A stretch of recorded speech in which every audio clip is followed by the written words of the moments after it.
يا صباح الورد والفل والياسمين، يا صباح كل حاجة حلو. ازيكم يا غاليين؟ وحشتوني قوي قوي قوي والله يا حبايب قلب.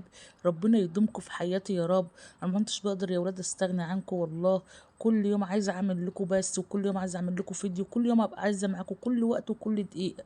ربنا يكبر بخاطركم يا رب عند العبد وعند الرب. يا اللي تشتركي في القناه وتفعل زر الجرس عشان يوصل كل جديد من قناه خالتكم مسامة. حبايب قلبي اللي لسه بيشوفوني جديد، ربنا يبارك لكم يا حبايبي. معاكم مسامة من أرياف المنصورة يا حبايبي، للناس يعني لسه بتشوفونا أول مرة.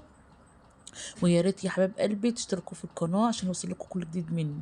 ماشي يا غاليين؟ يلا يا حبايب قلبي، بقى اليوم بتاعنا النهاردة بأمر الله هنعمل أكلة مفيش أسبوع يعدي إلا المصريين كلهم بيعملوا الأكلة دي، اللي هي ايه يا ام اسامه؟ شويه ملوخيه يا ولاد، وخزلنا كمان معاكم شويه ملوخيه كده، حاجه عسل، حاجه هتدعوا لي عليها والله. اني ما كنتش بخرطها ولا اي حاجه، بعملها في الهاند بلندر او الخلاط. ماشي يا حبايب قلبي، اول حاجه بقى نسمي الله، نبتدي الفيديو بتاعنا نسمي الله ونصلي على الرسول على افضل الصلاه والسلام. اول حاجه نخش بقى المطبخ يا حبايب كده قلبي، نخش نعمل ايه شويه شاي عشان آه افطر بيهم من ايه. دي كوبايه الباور بتاعتي، كل واحده ست لها كوبايه باور، واللي لها قهوه واللي لها كابتشينو. مش عارفه الحاجات يعني ايه كده، ما اعرفهاش بامانه الله، انا ما اعرفش الا الشاي ام اسامه ما تعرفش الا الشاي. اللهم صل. انا ممكن يعني ايه اشرب الحاجات التانية، بحبها وكل حاجه، بس ما فيش الا قدام الا الشاي. فاهمين يا حبايبي؟ من الاخر كده يعني ايه، مش كيفه يعني هما شويه الشاي عشان خاطر اغير رأيي بيهم، واعمل بشويه بسكوت. إيه يعني على طول عندي بعمل المعجنات دي يا حبايب قلبي اللي انا افطر منها. اجيب من بره ساعات، اجيب بسكوت ساعات، بس اهم حاجه الصبح كده ما افطرش فول وطعميه والكلام ده. ممكن في الشتاء افطر فول وطعميه. ماشي يا حبايبي؟ عشان انتوا عارفين الشتا بقى بيحب الاكل الكتير والكلام ده بيحب يعني كل شويه ان انت تاكل وكل شويه بتحس ان انت بجوع، لكن في الصيف مستحيل ان انا افطر فطار من التاني. قلت اعمل بقى معاكم كده يا حبايب قلبي 4 كوبايات انا وعيالي. اتنين الصغيرين بيسقوا في كوبايتين، في كوبايه قصدي، والاتنين الكبار بيشربوا معايا وانا بشرب واحد. بعمل 4 كوبايات عشان خاطر ما يترميش خساره. ماشي يا حبايبي؟ عملت بقى يا حبايب قلبي، حطيت السكر والشاي. الشاي يا حبيب قلبي في عيال عندي بتحبه خفيف، وفي الناس بتحبه تقيل.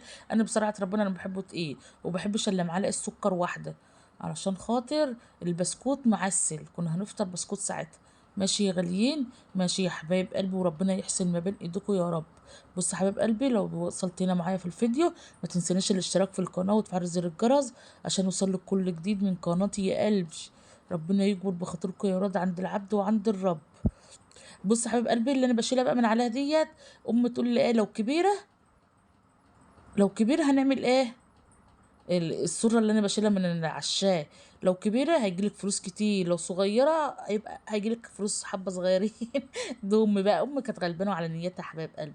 كده يا حبايب قلبي، كنت انا عملت بقى الشاي وفطرت، وكنت علقت على اللحمه عقبال ما تاخد يعني عقبال ما بتبتدي تغلي كده، كنت انا غيرت رقب بالشاي والبسكوت. ماشي يا حبايب قلبي؟ وساعة بقى ما هتبتدي تغلي هتلاقي تشيلي، هتلاقي رم كده عليها تشيليه. دي يا حبايب قلبي بيخلي اللحمه الزفره والشوربه بتاعتك غامقه. ماشي يا حبايب قلبي؟ لازم الريم دي يتشال يا حبايب قلبي. وحطيت بصله وحطيت طماطمايه، يعني ما كانش عندي طماطم، حطيت معلقه صلصه من اللي انا مخزناها معاكم. ولما صلعت شويه في الفرن واسيبها بقى تاخد ودي كده مع بعضها كده لحد ما ما تستوي. وقرب ما تيجي تستوي نحط لها شويه الملح. تمام يا غاليين؟ تمام. تعالوا بقى يا حبايب قلبي اعمل لكم الملوخيه بطريقه سهله جدا جدا جدا يا حبايب قلبي والله. الطريقه ديت بامانه الله انا كنت بقرا تخريط الملوخيه من ساعه، بقالي 5 ولا 6 سنين بعمل الطريقه ديت. حباها قوي يا ولاد، وبتخليني كمان ان انا اخزن في الفريزر. كنت الاول اكسل من التخريط اللي انا اخزن في الفريزر. دي شجعتني بامانه الله الطريقه دي. يلا حبايب قلبي كده كنت الملوخيه دي كنت انا مقطفاها معاكم في بس قبل كده. مسكتها بقى غسلتها غسله، عشان بصراحة الأرض كانت على أرض يعني قدامها تراب. شفتي تراب كتير، لازما تتغسل في حاجة واسعة، ما تنفعش تتغسل في المصفى كده وتسيبها على الحنفية، لا، تغسلي في حاجة واسعة ونشيليها عشان لو في تراب رملاية أي حاجة تلقط في أرضية البلاستيكية. تمام يا حبايب قلبي؟ أنا غسلتها مرتين اتنين في في البلاستيكية الحمر. بعد كده بقى آخر شطفة غسلت التالتة ديت عملتها اللهم صل على النبي في قلب المصفى زي ما انتوا شايفين كده يا حبايب قلبي. تمام سيبها بقى ايه اللهم صل على النبي تصفى الملوخية، ونقوم جايبين مية وحاطين فيها معلقة سكر وربع معلقة كربونات، وده يعتبر غلوتين اتنين بالظبط. تديها غلوتين اتنين بس يا حبايب قلبي، وهتدعيلي والله العظيم على طريقة التخزين بتاع الملوخية ده. طريقة والله العظيم يسلم بأمانة الله اللي بدعها. بصراحة أنا كنت شفتها مرة باني على النت، على النت شفتها على النت قبل كده، قمت جربتها بقالي 5 سنين ما بغيرهاش بأمانة الله. عشان كده انا بقولك كلنا نتفرج على بعضنا، كلنا هنستفاد من بعض، وكلنا هنتعلم من بعض، ويعيش المعلم وناقص علام يا حبايب قلبي. هنعيش لحد ما نموت، هنفضل احنا نتعلم. ماشي يا غاليين. ودي بقى يا حبايب قلبي ميه ساقعه، يا ريت تكون من التلاجة او في او فيها تلج. ماشي يا حبايب قلبي. ديت انا كنت عندي ازازه رتلين ونص كده، مسكتها فرختها ميه ساقعه متلجه، وهتشيلها في ساعتها من تحطها في ميه ساقعه بقى، هتبقى بارده معاك. تقومي ماسكاها بالخلاط، ما عندكش هاند بلندر امسكيها بالخلاط، حطيها في الخلاط واضربها في قلب الخلاط. بصي يا حبايب قلبي، الكاميرا بتاعت التليفون بتاعتي اللهم صل على النبي مش قد كده، يعني خضرها احسن من كده كتير، احسن من في الصوره. هي في الصوره كده حلوه برضو، خضرها مش وحش، بس بأمانة الله في الحقيقة خضرة خالص خالص خالص. ماشي يا حبايب قلبي. مسكتها بالهاند بلندر ومسكتها حلو قوي، ضربتها. بس بصراحة في الخلاط أسرع. كل ما اخلص بالهاند بلندر اقل بلاقي الورق فيه لسه ورق زي ما هو. ماشي يا حبايب قلبي. يعني اعملوها في الخلاط على طول. انا كسلت بقى، وسخت بقى الهاند بلندر، كسلت اللي انزل الخلاط. وده يا حبايب قلبي عملت 4 اكياس. كان ال4 اكياس دولت شويه الملوخيه دول كنت جايبهم ب20 جنيه من من جيراننا ورايا ورا بيتي كده، جايبهم من الارض يعني صابحين يا حبايب قلبي. وسبت اللي انا هعمله النهارده معاكم في في غدوه النهارده يا حبايب قلبي. يلا يا حبايب قلبي نعمل بقى شويه رز بشعريه كده يستاهل بقكم. اول حاجه يا حبايب قلبي جبت الحله بتاعتي، حطيت الماده الدهنيه بتاعتي. الماده الدهنيه انا حطيت الزيت بس يا حبايب قلبي. انت عايزه تحطي سمنه طبعا اللي انت بتحبيه، سمنه زيت اللي انت بتحبيه. وده يا حبايب قلبي ربع كيلو شعريه هعمله على يعتبر على نص كيلو رز. ولحد ما ما تسيبيش الشعريه يا حبايب قلبي الا ما الا ما تحط الرز وتسقي الميه علشان خاطر يبقى اللون موحد معاك. لو سبتيها اللون هيبقى واحده غامقه وواحده فاتحه.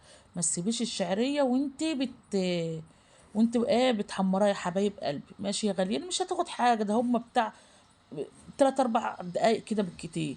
وحطيت الرز يا حبايب قلبي، وحطيت الملح، وحطيت العقد بتاع الميه. طبعا الرز ما بتاعك ما بيشرب، وما اقدرش احدد الرز بتاعك يشرب قد ايه. ماشي يا حبايب قلبي. انا عارفه العد بتاعي حطيته. تمام. هسيبها لحد ما تشرب الرز، واقوم موطيه على شمعه يتلدن في بعضه. بعد ما الميه يا حبايب قلبي تنشف منه. تمام يا غاليين. تمام يا غاليين. جيت بقى شويه الملوخيه اللي انا كنت حايشاهم نسقهم من شويه من الشوربه كده، كله كده في ساعتها. اكله سهل، اسهل اكله بامانه الله. شويه الملوخيه والرز والزفر بقى اللي انت تعملي جنبها. ممكن تعملي جنبها انارب، ممكن. انا بس امانه الله ما بحبش الانارب ولا عيالي. انا كنت كلتها بايام ابويا الله يرحمه. عايزكم بس تدعوا لابويا كده بالرحمه والمغفره، ويرحم موتكم اجمعين. اللهم امين يا رب العالمين. ماشي يا حبايب قلبي. جبت بقى حطيت الشوربه زي ما قلت لكم. والله مثلا ممكن تعملها بشوربه فراخ، ممكن بشوربه لحمه. دي شوربه لحمه يا حبايبي. لو اي شوربه عندك اعملي بيها. تمام كده يا حبايب قلبي. بقى التوم مسكتها خرجت التومه. انت عندك كبه من بتاع التوم افرموها فيها، يا ريت يكون احسن. عندك اللي هون دقها عادي، بس انا استسهلت قمت مخرطاها. حطيت معلقه السمنه يا حبايب قلبي، وخليت شفت الدهب اللي اللهم صل على النبي، اللي التومه تبقى زي الدهب. ماشي يا غاليين. بص يا حبايب قلبي، عشان برضو الملوخيه ما تسقطش منك في الحله، تاخدها غلوه واحده بس بعد التومه ديت، غلوه واحده، ما تغليهاش كتير عشان ما تسودش معاك. كل ما بتغلي الملوخيه كل ما تسود معاك يا حبايب قلبي. واللهم صل على النبي. وقوم طفي عليها طول ما سخنه كده، ما تغطيهاش. لو غطيتيها هتسقط منك يا حبايب قلبي في قلب في قعريه الحله. ماشي يا حبايب قلبي. كده بقى عملت الرز والملوخيه واللحم لسه ما استوتش. كانت 3/4 سوا كده، وانا باخد الشوربه منها يا حبايب قلبي. ودي الغدا بتاعنا يا حبايب قلبي، وربنا يحسن ما بين ايديكم. وقولوا لي إيه طريقتكم ايه في تخزين الملوخيه كده، عرفوني علشان جايزه استفاد منكم بطريقه جديده ولا حاجه. وده اخر الفيديو، واشوف وشكم على الف خير يا حبايبي.